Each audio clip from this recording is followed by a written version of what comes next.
நிர்ணயத்தை பத்தி நீங்க சொன்னீங்க. அதுல இன்றைக்கு 108 பொறுத்த வரைக்கும் மாண்புமிகு அம்மாவுடைய அரசு வந்து நியூரேட்டல் ஆம்புலன்ஸ் நம்ம இன்க்ரீஸ் பண்ணிக்கிறோம். அதை தாண்டி வந்து இப்ப நீங்க சொன்ன சில சேவைகள், அதாவது குறிப்பா பிரைவேட் ஹாஸ்பிட்டல், அதாவது inter facility transfer we have, அது ஒரு அரசு மருத்துவமனையிலிருந்து இன்னொரு அரசு மருத்துவமனைக்கு கொண்டு செல்வதற்கு அனுமதிக்கப்பட்டிருக்கிறது. நம்ம ஒரு பேஷண்ட் விபத்து நடந்த உடனே ஒரு பேஷண்ட்டை பிக்கப் பண்ணி ஏன் தனியார் மருத்துவமனைக்கு செல்வதில்லை என்று சொன்னால் அதில் தவறு நடப்பதற்குண்டான வாய்ப்புகள் இருக்கிறது. முடிந்தவரை எந்த இடத்துல விபத்து நடந்தாலும் இன்றைக்கு இந்திய அளவில் நேஷனல் ஆவரேஜ் வந்து 17 மினிட்ஸ். இன்றைக்கு நம்ம வந்து ரூரல்ல 15 மினிட்ஸ் மெயின்டைன் பண்றோம், மெட்ரோல 11 மினிட்ஸ் மெயின்டைன் பண்றோம். இன்றைக்கு இந்த சிறப்பான சேவையை இன்னும் கூட நான் உங்களுக்கு சொல்ல கடமைப்பட்டிருக்கின்றேன். நீங்க சொன்ன மாதிரி இந்த டைம் சேவிங், இப்போ நீங்க விபத்து ஒரு நிமிஷம் நான் பேசி முடிச்சோன்னா நீங்க முன்னாள் மக்கள் நல்வாழ்வுத்துறை அமைச்சர் எம்ஆர்கே பன்னீர்செல்வம் அவர்கள் நீங்கள் விளக்கம் கேட்டு நான் பதில் சொல்ல கடமைப்பட்டுக்கிறேன். இப்போ 108க்கு நம்ம ஃபோன் பண்ண உடனே இனிமேல் நீங்க வந்து நான் எந்த இடத்துல இருந்து பேசுறேன், எத்தனை எப்படி விபத்து நடந்துருச்சு, நீ எந்த தாலுக்கா எந்த மாவட்டம் அப்படிலாம் இனி சொல்ல வேண்டிய நிலை இல்லாத அளவிற்கு மிக சிறப்பா ஒரு ஆப் டெவலப் பண்ணிக்கிறோம். எல்லா 108 ஆம்புலன்ஸ்லையும் ஜிபிஎஸ் போட்டிருக்கிறோம். இனிமே விபத்து நடந்த உடனே ஒருவர் அந்த ஆண்ட்ராய்டு போன்ல இருந்து உடனே 108 சென்டர் கால் பண்ணா அவருடைய பேரு, இருக்கக்கூடிய லொகேஷன் அப்படியே சிஸ்டத்துல வந்துடும். இன்னும் சொல்ல போனா நீங்க என்ன விபத்து, எத்தனை பேர் அடிபட்டாங்க அதை மட்டும் சொன்னா போதும். அந்த அளவிற்கு இன்றைக்கு இந்த சேவையை மிக சிறப்பாக செய்திருக்கின்றோம்.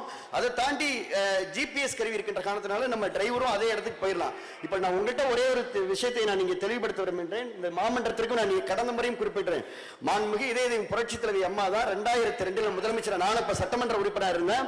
அப்பொழுது பரீட்சார்த்த முறையில் தேனி மாவட்டத்தில் 2 ஆம்புலன்ஸ் கொடுத்தாங்க, திருப்பி தேனி மாவட்டத்தில் 3 ஆம்புலன்ஸ் கொடுத்தாங்க.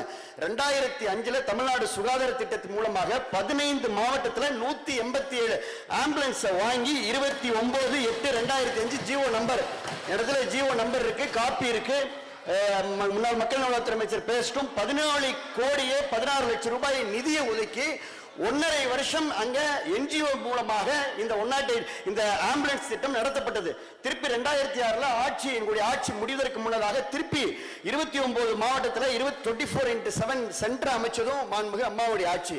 நீங்க வந்ததுக்கு அப்புறம் திருப்பி ஆட்சி மாற்றம் ஏற்பட்டதுக்கு அப்புறம் நீங்க என்ன செஞ்சீங்க அப்படின்னா, நாங்க எங்க அப்ப வந்து ஒரு எண் 1056 என்ற நம்பரை கொடுத்து 1056 நம்பரை கொடுத்து ஆம்புலன்ஸை கொடுத்து 29 மாவட்டத்தில் இந்த ஆம்புலன்ஸ் சேவை நடத்தப்பட்டது. நீங்க வந்தோன்னா ஆல் இண்டியா லெவல்ல வந்து உங்கள்கிட்ட வந்து ஒரே நம்பரா இருக்கணும்ன்றக்காக இந்த 4 டிஜிட் நம்பரை ஒன்ன குறைச்சு 3 டிஜிட் நம்பரா மாத்தி 108ன்னு பேரை மாத்தி நீங்கள் பெயர் சூட்டி கொண்ட வேலையை மட்டும்தான் நீங்கள் பார்த்தீர்கள். இடத்துல அத்துணை இந்த என்னிடத்துல ஆதாரம் இருக்கிறது, போட்ட ஜிஓ நம்பர் இருக்கிறது, ஜிஓ அரசாணை இருக்கிறது, நிதி ஒதுக்கப்பட்டதற்கான ஆதாரம் இருக்கிறது. எல்லாத்தையும் நான் உங்களுக்கு ஒரு காப்பி தர்றேன். எங்க வேண்டுமானாலும் நான் இதை விவாதம் நடத்த தயாராக இருக்கின்றேன்.